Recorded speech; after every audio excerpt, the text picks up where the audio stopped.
Hey everyone, this is Thad from the Reference and Readers Advisory Department of the Rawlings Library in Pueblo, Colorado. Thanks for spending a little time on your Thursday evening to get a little live tie-dye tutorial. So today or this evening, what I'm going to show you is how to tie-dye a rainbow. Um, First, what we'll do is uh, I have a couple videos that'll show you the steps on how to do that. The first video actually shows you how to tie the shirt, and then the second video will show you the dyeing process. And then once we're all finished with those, I'll show you the finished product, which I'll tell you right now looks pretty cool. But anyways, yeah, go ahead and um, yeah, we'll check out these live or these um, tutorial videos.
All right, sorry about that, folks. We had some technical difficulties with the sound, so we're gonna start the videos again, and I'm gonna narrate them so you can get an idea of the process.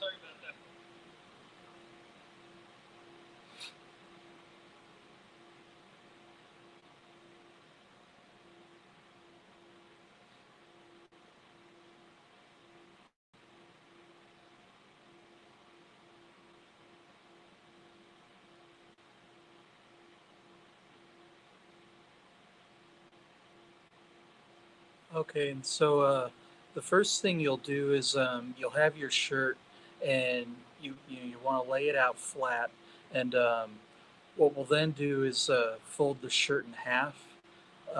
You'll usually do that when you're doing any kind of symmetrical shapes.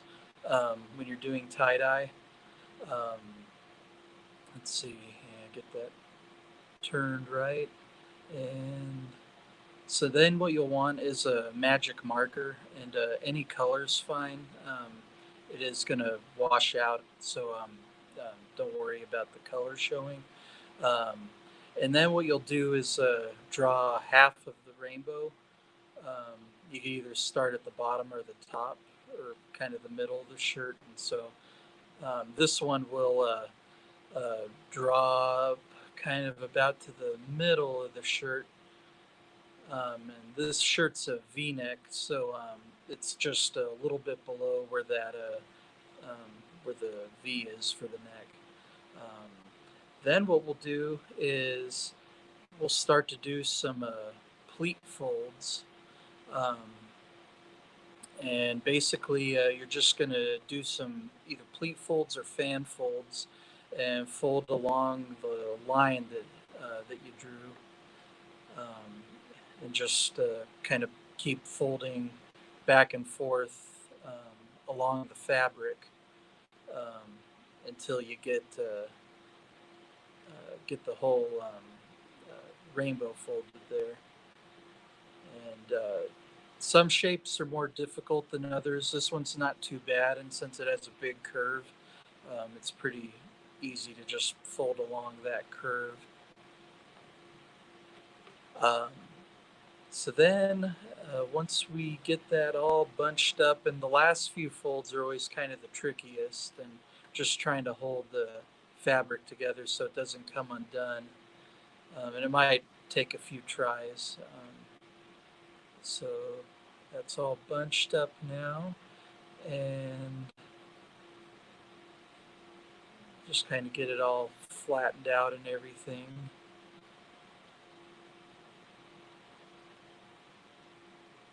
And as you can see, kind of the top of the shirt was left alone because that's going to kind of serve as the sky above the rainbow. But anyways, the first rubber band um, I put it on right on top of that line. Uh, it's just a good starting point. And with a pattern like this, you want to tie the band fairly tight, um, just so the colors don't run too much. Um, and then we'll just add one for each color. Uh,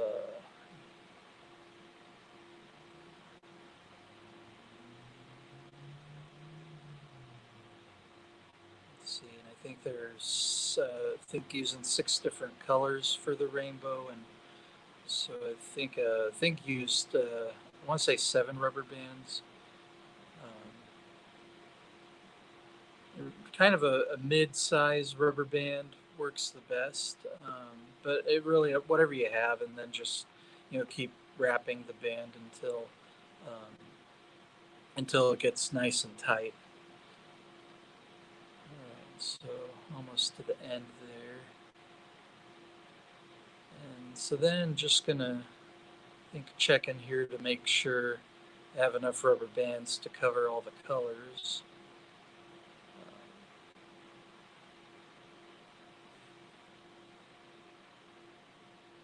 And so I think the idea is for the very bottom piece there. Um, I think I'm debating there whether to use that rubber band or not, and I did go ahead and use it. So then at the bottom, it's going to be a sky blue color. So there's a little sky blue underneath the rainbow. Um, let's see. And so then above that, we'll then have the purple, and then a little bit of a darker blue, green, and then just trying to keep the color wheel in mind. Um, and then the yellow, and then the orange, and then one last band on top to separate the red from the sky, which that sky piece will all be a blue.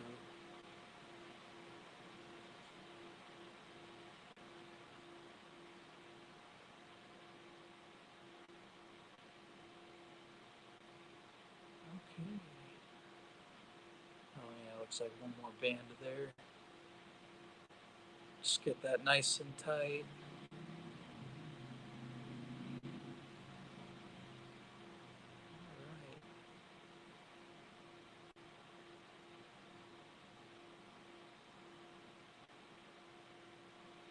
Yeah, kind of getting that big chunk of untied fabric stuffed through the rubber bands a little tricky. Yeah, so here's our shirt, and yeah, just going over the colors again: the sky blue, the purple, the darker blue, the green, yellow, the red, and then the sky above. And it's ready to dye.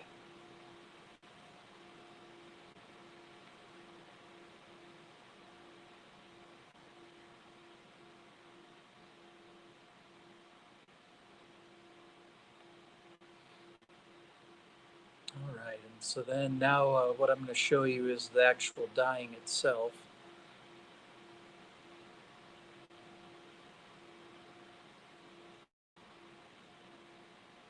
All right, and so there's our tied shirt. All right, so as you can see, so what I have underneath there, just like a pie cooling or cake cooling grate on top of a bucket.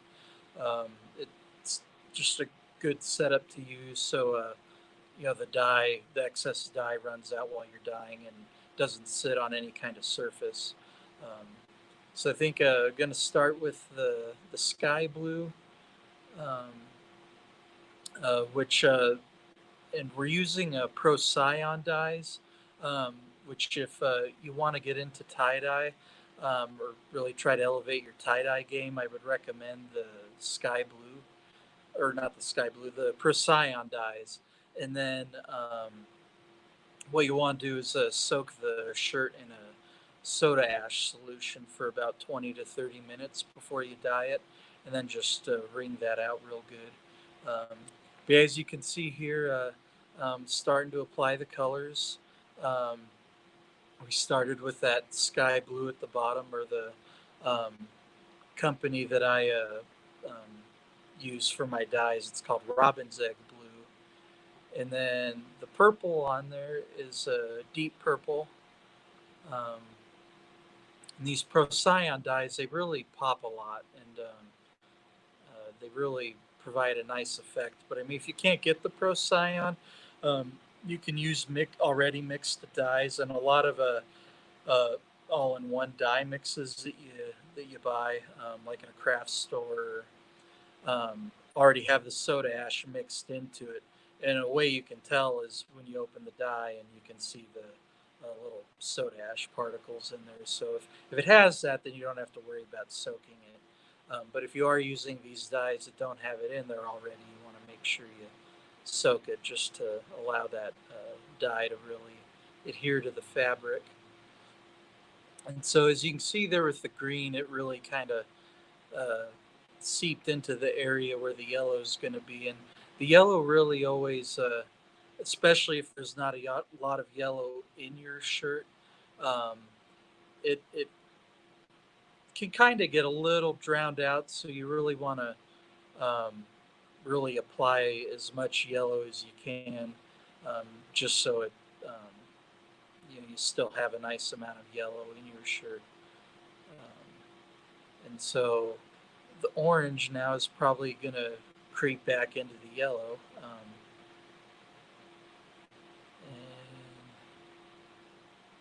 And then, yeah, just want to make sure to get it all there.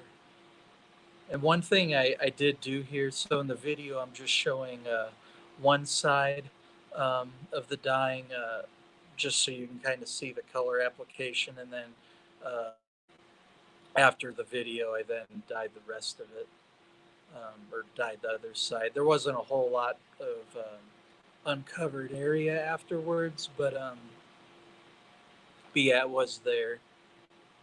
And so then, yeah, we'll add that red.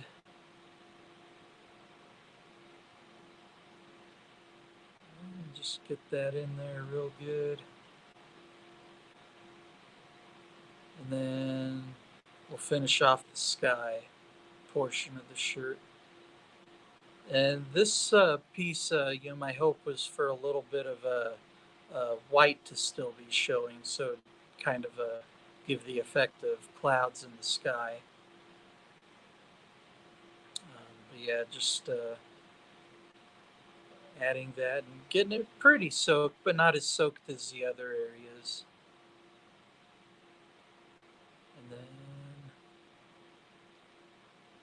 so that's pretty much ready to go there. Just going over the color choices again. And once again, that robin's egg blue, and then the purple's deep purple, and then we have the peacock blue. That's kind of that darker blue, and then the Kelly green, the bright yellow, the deep orange, and the fire red. Or no, it's a scarlet red. And so then what I did after that is let that sit in a plastic bag for bare minimum. Let it sit for 24 hours. I like to let them sit for 48 hours. Just really allows that dye to sit in there very well. And then once it's sat, you'll rinse it out and then wash it in a delicate cycle with just a little bit of detergent. And then once that's done, you get the finished product. So this is what was created. This is our rainbow. Um, you can see a little bit, like I said, that yellow kind of can drown out a little, but enough did come through, so you do see it. And I don't know, I think a pretty cool effect. But yeah, this is something you can definitely try at home. It's a fun summer craft. Um, so if you're wanting to learn some more tie-dye in 2 weeks on the 25th, same time, 6:30 Mountain Time, we'll do the another tie-dye tutorial, and I'm going to show you how to tie a mushroom into a shirt. So it'll pretty much just be a mushroom right in the middle of the shirt. And yeah, thanks for spending your Thursday evening with us. Take care.